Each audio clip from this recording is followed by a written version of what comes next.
Pour moi, le grand enjeu, c'est notre lien à la nature. J'entends par la nature l'environnement physico-chimique et biologique dans lequel nous nous plaçons et dans lequel nos sociétés se placent. Ce lien, il est fort. Il est au-dessus et en dessous de nous. Je veux dire par là, il est au-dessus de nous dans la mesure où nous avons un lien à des écosystèmes que nous exploitons pour notre alimentation, pour nos matériaux, même s'ils ne sont pas sur place, et ils le sont de moins en moins avec les transports. Mais il est aussi en dessous de nous, ou en dedans de nous plus exactement, car nous abritons un écosystème microbien.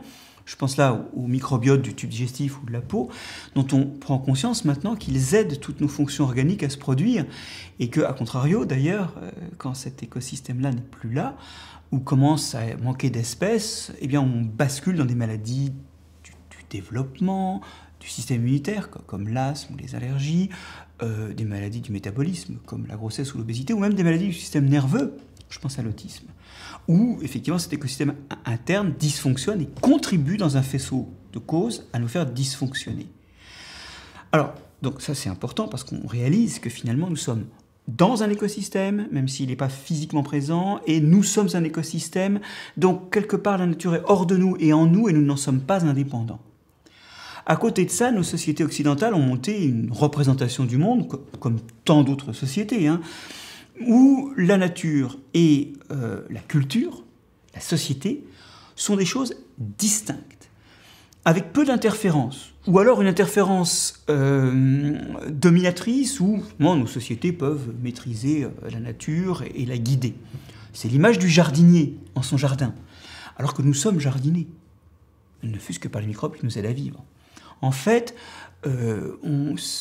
même dans les circonstances actuelles où les limites du monde qui nous environne et des écosystèmes qui nous environnent commencent à poser des problèmes de crise environnementale, on a du mal à admettre la rétroaction de la nature sur la société et au fond, puisque donc les liens sont ambivalents, l'idée que la société est une partie de la nature. Ça, c'est un problème qui va croissant parce qu'en plus, pour beaucoup d'entre nous qui sont maintenant urbains, on ne voit plus cette nature. On a bientôt, en Occident, même plus quelqu'un dans la famille qui est agriculteur et chez qui on va passer les vacances. Et, à contrario, quand les yeux s'ouvrent sur l'existence d'une nature, c'est une nature qui n'est pas comprise, qui n'est pas étudiée, mais qui est fantasmée. Je prends souvent l'exemple du véganisme, qui, en tant qu'attitude individuelle, est tout à fait respectable. Chacun fait ce qu'il veut de son corps, il y met ce qu'il veut. Mais quand on veut imposer aux autres de ne plus manger de viande, là, on est dans l'errance totale. Parce qu'il y a des écosystèmes, je pense à des landes en Bretagne ou en Écosse, où il serait abusif de vouloir produire autre chose que de la viande. On n'arriverait pas, à moins d'un désordre et d'une perturbation écologique majeure, à produire autre chose que de la viande. Ça ne veut pas dire qu'il faut manger autant de viande qu'on en mange. Ça aussi, c'est pas réaliste. Tout ça, c'est des liens, on a du mal à retrouver un lien pertinent, et ce que j'appelle au fond un lien pertinent, c'est un lien qui tienne compte de ce que sont les écosystèmes. Donc, dans l'exemple qu'on donnait, pas autant de viande, mais une viande produite extensivement, là on ne peut rien produire d'autre, et un lien qui permette des attitudes durables. C'est-à-dire que la génération suivante puisse continuer à avoir la même liberté de choix et d'action que nous.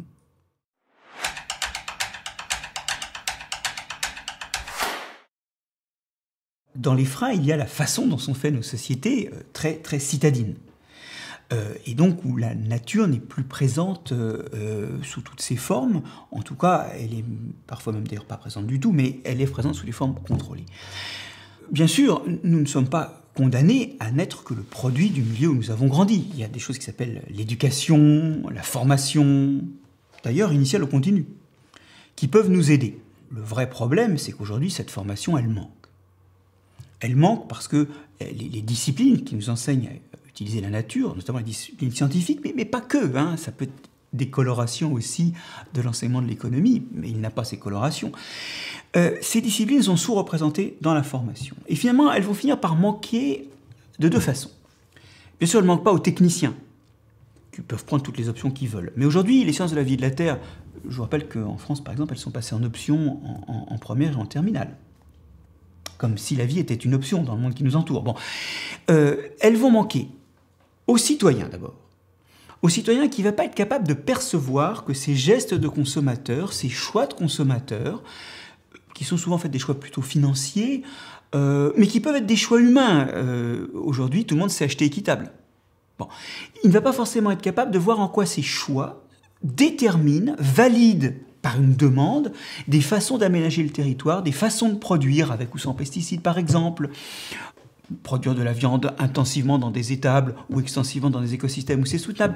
Il va avoir beaucoup de mal à juger de ça. D'ailleurs, il n'est pas forcément aidé par des produits qui brouillent un peu la piste pour continuer d'occuper le terrain. Donc, il y a ce problème par rapport au citoyen qui a besoin de ça pour sa santé, son écosystème intérieur notamment, et pour son lien aux écosystèmes extérieurs.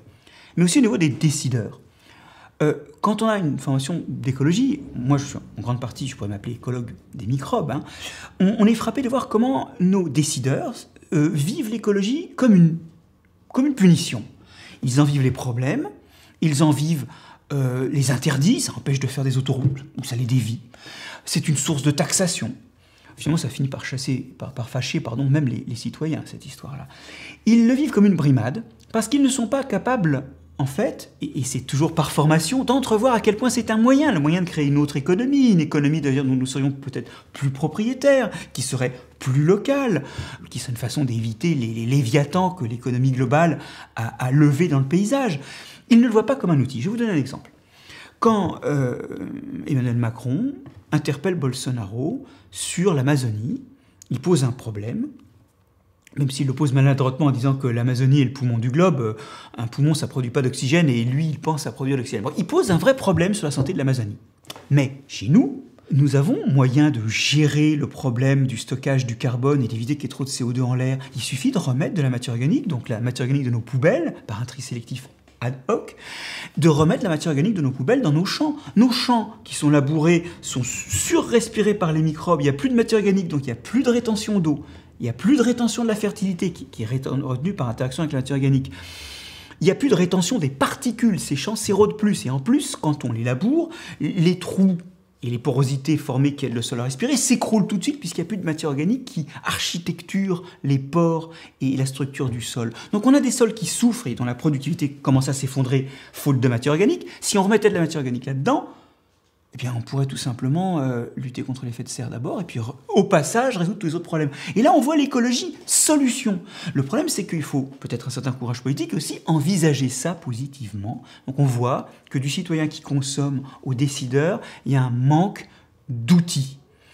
Alors, ces outils, entendons-nous, je ne suis pas en train de défendre une discipline, hein. Ça c'est vraiment très important. Bien sûr, il faut des sciences de la vie et de la terre, comme on dit au lycée, bien sûr, il faut de la biologie, de la géologie, il faut ces sciences-là, mais il les faut en interdisciplinarité, parce que si on ne montre pas qu'elles ont des choses à discuter avec la compréhension de l'histoire, avec l'économie, on n'y arrive pas. Quelque part, elles jettent sur les objets de la nature et les enjeux de la société demain, ces disciplines que sont la biologie et la géologie, jettent des lueurs. Mais c'est un système beaucoup plus compliqué dont on est en train de parler. On a vraiment besoin d'une interdisciplinarité, on aurait évidemment besoin effectivement de programmes qui nous parlent des mêmes objets à partir de différentes disciplines. Donc, le frein, c'est ça.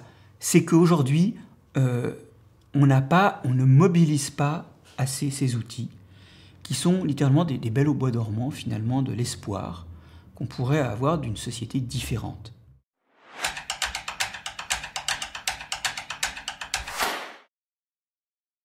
La personne qui vous parle a vidé des étables quand elle était petite, et elle a aussi cavalier dans la nature entre deux étables à vider pour regarder des choses, et je suis devenu mycologue, parce que je me suis passionné pour les champignons que je voyais. Donc oui, on a besoin que les plus jeunes aillent dans la nature, c'est pas gagné. D'ailleurs, dans les programmes de seconde, donc les derniers programmes de sciences de la vie et de la terre obligés en France, obligatoire dans le cursus, nous avons proposé, à partir de la compréhension d'où viennent les aliments, qu'il y ait une excursion à la ferme. Enfin, c'est 3 fois rien. C'est vrai que ça demanderait peut-être plus. Et ça demanderait peut-être aussi qu'on remette un peu plus de nature en ville, à titre de démonstration. On peut verdir des toits, on peut aménager des trottoirs. Il y a beaucoup de marge, mais il faut effectivement recréer le lien, j'allais dire, intuitif avec l'objet naturel. Et puis c'est ensuite sur ces choses bien connues, quotidiennes, que l'on pourra construire dans des enseignements du sens.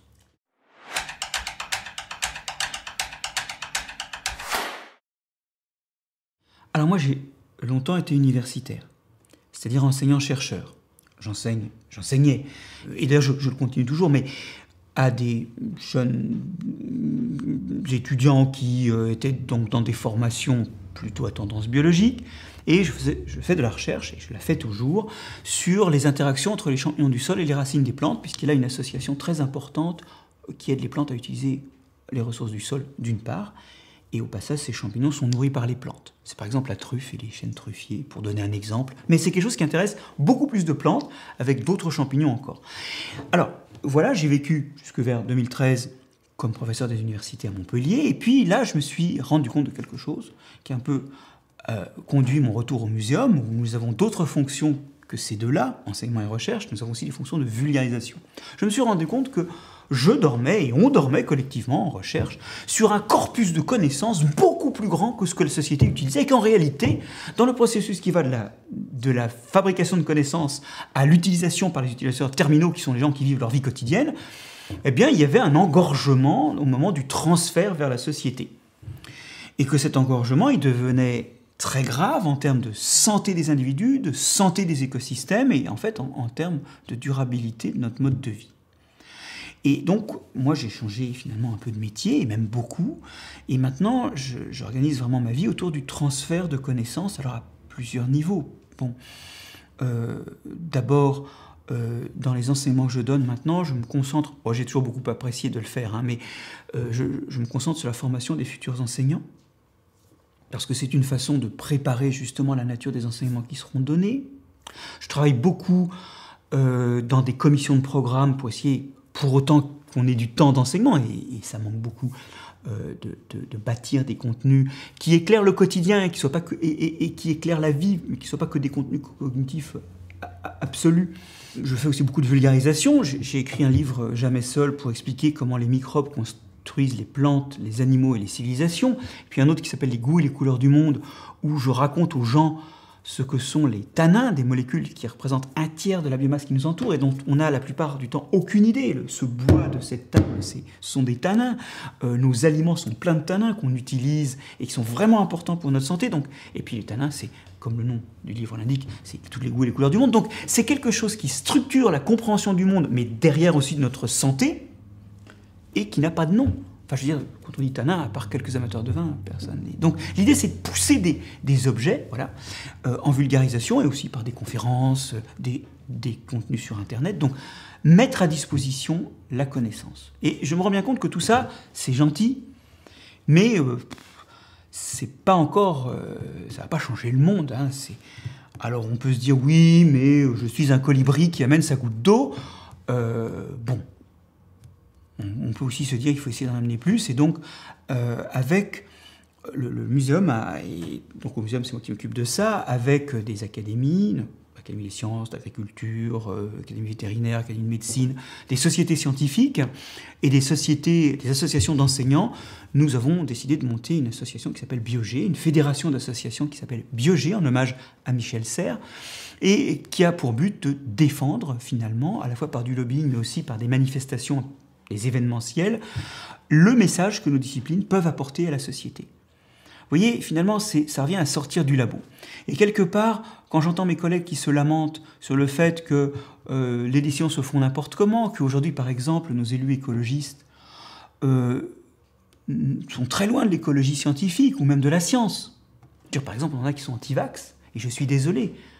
Les vaccins, c'est une chose assez compliquée. Il y en a des bons, il y en a des mauvais. Nul ne dit que tous les vaccins sont bons, mais nul ne peut dire que tous les vaccins sont mauvais. Or, on a aujourd'hui des élus anti-vax, des élus verts anti-vax.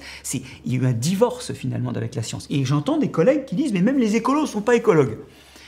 Oui, il faut qu'on sorte du bureau, il faut qu'on sorte du labo. Alors, c'est pas toujours évident, parce qu'on a plein d'autres pressions dans le métier de chercheur ou d'enseignant-chercheur, mais il faut absolument sortir du bureau, du labo, et aller au-devant de la société. Donc moi, c'est ce que je m'efforce de faire, mais il est évident que l'espoir, c'est qu'à la génération suivante, nous aurons semé les graines d'un changement de décor. Car pour la génération actuelle, j'ai bien peur que les mauvais réflexes soient si profondément ancrés que toute l'agitation que j'ai en ce moment soit vaine à très court terme et pour les plus vieux d'entre nous.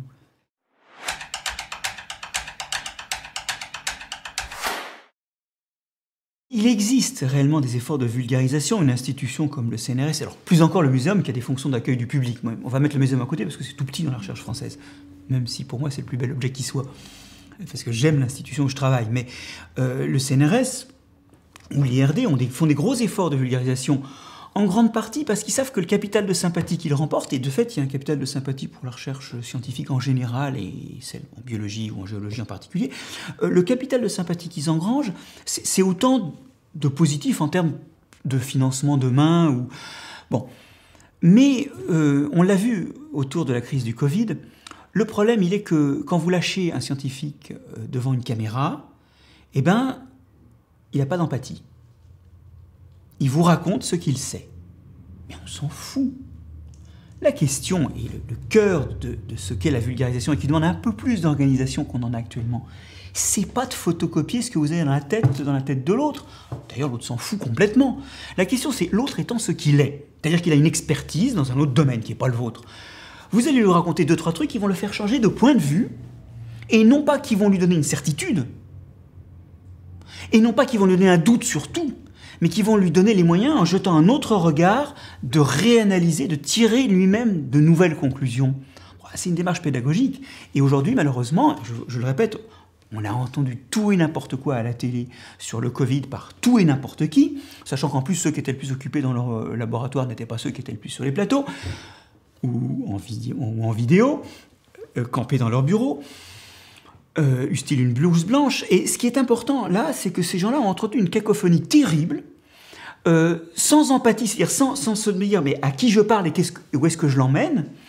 Et le problème, c'est que d'ailleurs, en matière de santé, je pense qu'aujourd'hui la plupart des gens doutent de la santé. Et là, on est passé dans le doute qui détruit, mais pas le doute qui construit en analysant, le doute qui systématiquement balaye tout, la théorie de la conspiration. Donc, voilà, je pense qu'il y a effectivement une envie des scientifiques de parler, il y a une envie des institutions de parler, mais où est l'organisation? Eh bien, on l'a vu récemment, pour l'instant, c'est le bordel. Et on ne libère pas les gens par le bordel. On libère les gens en leur donnant quelques outils.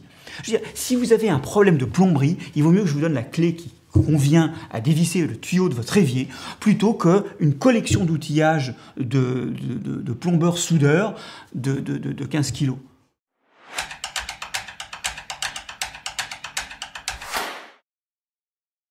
Oui, tout à fait. J'ai bien dit tout à l'heure que c'était pas uniquement, le but n'était pas que de défendre une discipline.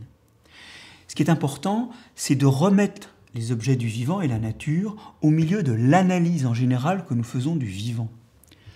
Une leçon de choses peut se terminer par une rédaction de français pour expliquer ce qu'on a vu. L'explication de données expérimentales, qui est une chose très difficile parce qu'il faut à la fois dire ce qu'on voit, proposer une interprétation. Ce sont des temps qui sont presque de l'ordre d'une pensée philosophique, en tout cas construite. Eh bien, on peut très bien finalement faire du français ou de la philo sur des objets du vivant. Bon. On peut aussi faire du calcul sur des objets vivants. L'approche numérique est très importante dans la compréhension du vivant. Et alors, à peut-être un niveau d'étude avancé, on voit très bien à quel point comprendre les statistiques, c'est important. Qu'est-ce qui est significatif, qu'est-ce qui ne l'est pas? Pourquoi 51 contre 49, c'est moitié-moitié la plupart du temps? Alors, en d'autres termes, les objets du vivant, ils peuvent être abordés de plein d'autres façons. Et en l'occurrence, ce que les disciplines artistiques peuvent nous apporter, c'est une communication sensorielle accrue avec cet objet. C'est-à-dire, avant de l'interpréter, avant de le construire, se l'approprier. Et l'appropriation, elle est sensorielle. Dans Les goûts et les couleurs du monde, mon bouquin sur les tanins, je raconte aux gens finalement comment il faut bien regarder les choses, et je leur montre des choses qu'ils ont vues tous les jours sans les voir, comment il faut sentir, comment on goûte, comment il est très important pour avoir des goûts d'envoyer de l'air dans l'arrière-nez. Ça, les gens ne savent pas. En fait, les gens ne savent pas goûter. Voilà, quand ils ont quelque chose en bouche, ça remonte par hasard dans leur nez. Ils n'ont pas les mouvements palatins et de la langue qui conviennent à envoyer l'air dans l'arrière-nez. En fait, on ne nous apprend pas à utiliser nos sens. Alors la vue, ça passe à peu près, l'ouïe, ça passe à peu près, puis le reste, ça passe à l'as. Le toucher de cette table.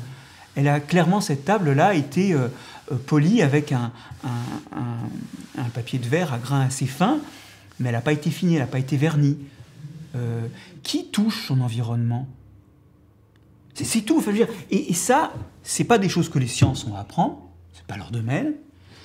Et par contre, toucher, sentir, voir, écouter. C'est tous les outils qui vous permettront de vous emparer des objets que vous analyserez en sciences. Donc, quelque part, oui, l'art a sa place dans les pas vers les objets de la nature, et il a sa place dans la réconciliation. Mais tout comme nos disciplines scientifiques, c'est un des aspects de la chose, et c'est un tout à reconstruire par derrière l'éloignement de l'homme et de la nature actuelle.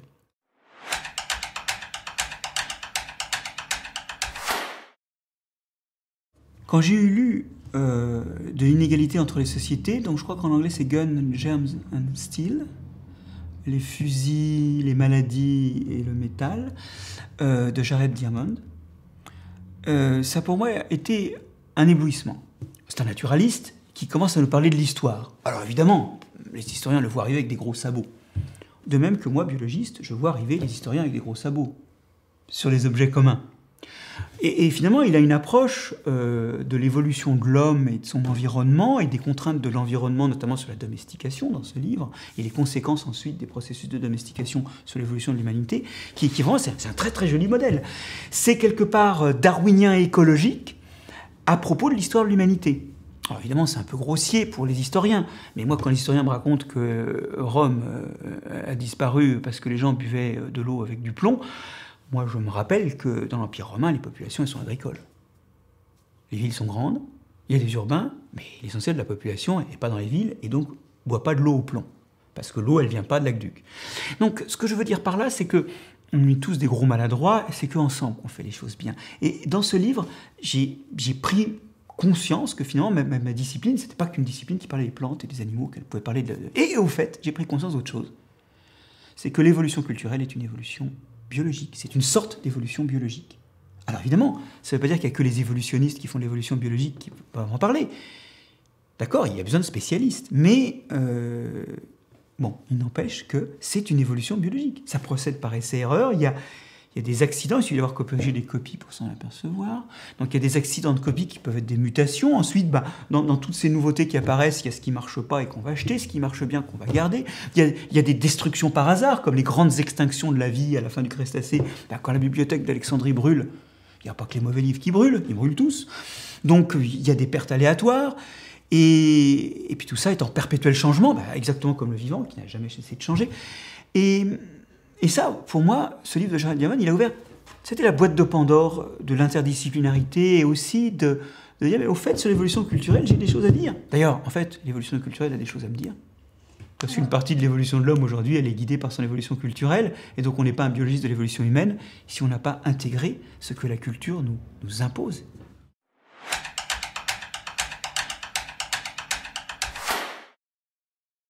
L'évolution culturelle, c'est une évolution biologique. C'est quelque chose qui fonctionne de la même façon et qui d'ailleurs est porté par des organismes vivants. Donc de même que l'ADN que portent les organismes évolue par des mutations qui sont ensuite triées par sélection naturelle, de même nos cultures qui sont portées par nous et transmises de génération en génération, eh bien elles se reproduisent de génération en génération, mais avec des petits changements dans lesquels on sélectionne ce qui marche ou ce qui ne marche pas. Donc c'est le même processus d'apparition de diversité, de transmission inexacte et de tri. Donc ça fonctionne pareil, et c'est finalement une extension du champ de l'évolution. Ce qui n'empêche qu'on a besoin de spécialistes pour en parler, et que les biologistes de l'évolution ne sont pas forcément complètement légitimes, ni les seuls légitimes pour en parler. Donc voilà, dans ce livre, j'ai aussi compris le statut de l'évolution culturelle, et aujourd'hui, je me délecte à voir comment elle revient, elle imprime notre évolution biologique aussi.